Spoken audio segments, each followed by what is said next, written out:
நம்ம Ashwin sweets and snacks export பண்றதுக்கு 7373041434 மற்றும் www.ashwinsweets.com கான்டாக்ட் பண்ணுங்க.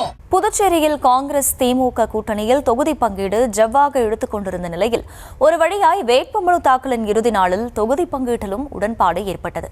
காங்கிரஸ் 16 தொகுதிகளிலும் திமுக 14 தொகுதிகளிலும் போட்டியிடுவதாக கூறியுள்ள புதுச்சேரி திமுக தேர்தல் பொறுப்பாளர் ஜெகத் ரட்சகன் தாங்கள் 30 ஆண்டுகளாக தொடரும் கூட்டணி என பெருமிதம் தெரிவித்தார்.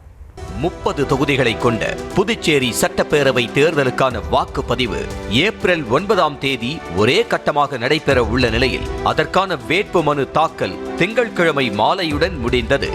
என்டிஏ கூட்டணியில் என்ஆர் காங்கிரஸ் பாஜகவுக்கு இடையே தொகுதி பங்கீடு முடிந்து வேட்பாளர்களும் அறிவிக்கப்பட்டுவிட்டனர். ஆனால் காங்கிரஸ் திமுக கூட்டணியில் தொகுதி பங்கீட்டில் இழுபறி நீடித்தது. எடுத்த எடுப்பிலேயே 20 தொகுதிகள் என காங்கிரஸ் பேச்சுவார்த்தையை ஆரம்பிக்க அதற்கு உடன்படாத திமுக விசிக கம்யூனிஸ்ட் கட்சிகளுக்கும் சேர்த்து 18 தொகுதிகளை கேட்டது. அதனால் தொகுதி பங்கீட்டில் உடன்பாடு எட்டப்படவில்லை. கடந்த தேர்தலில் திமுக போட்டியிட்ட நெல்லித்தோப்பு, ராஜ்பவன், முத்தியால்பேட்டை, காலாப்பட்டு, மண்ணாடிப்பட்டு ஆகிய 5 தொகுதிகளை கேட்டு டிமாண்ட் செய்தது காங்கிரஸ். அது குறித்த பேச்சுவார்த்தைக்காக புதுச்சேரி திமுக மேலிட பொறுப்பாளர் ஜெகத் ரட்சகன் எம்பி, எதிர்க்கட்சி தலைவரும் மாநில அமைப்பாளருமான சிவா உள்ளிட்டோர் கடந்த 21ஆம் தேதி தனியார் விடுதியில் காத்திருந்தனர். ஆனால் அந்த கூட்டத்தை காங்கிரஸ் புறக்கணித்தது.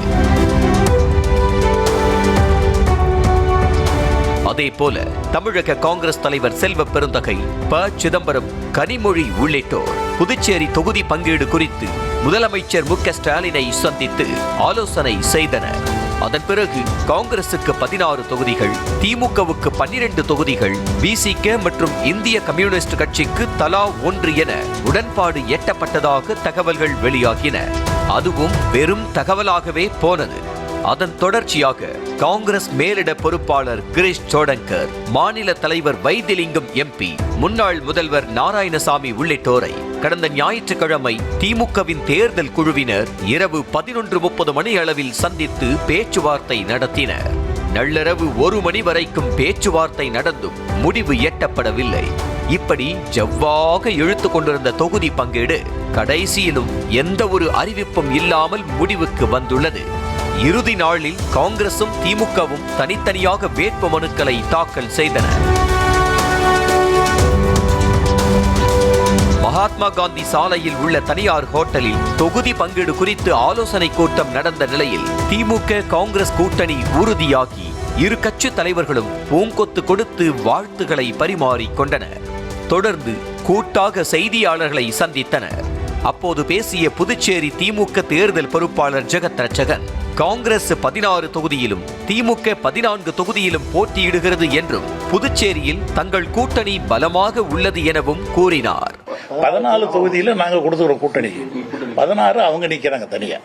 தங்கள் கூட்டணி 30 ஆண்டுகளாக தொடரும் கூட்டணி என கூறிய ஜெகத் ரட்சகன், மற்றவர்களைப் போல் நேரத்திற்கு தகுந்தாற்போல் மாறும் கூட்டணி அல்ல என பெருமிதம் தெரிவித்தார். காங்கிரசும் திராவிட முன்னேற்ற கழகமும் ஒரே குடும்பம். எங்களுக்குள்ள எந்த காலத்திலும், அதான் நான் சொன்ன மாதிரி, அன்றைய இந்திரா காந்தி தலைவர் கலைஞர் காலத்திலிருந்து தொடர்ந்து வருகிற கூட்டணி. நாங்கள் நேரத்துக்கோ காலத்துக்காகவோ எல்லாரும் என்னென்னமோ பண்ணாங்க. மம்தா பண்ணதுக்கெல்லாம் என்னென்னமோ பண்ணாங்க. நாங்கள் அப்படி இல்லை. நம்ம Ashwin sweets and snacks export பண்றதுக்கு 7373041434 மற்றும் www.ashwinsweets.com கான்டாக்ட் பண்ணுங்க.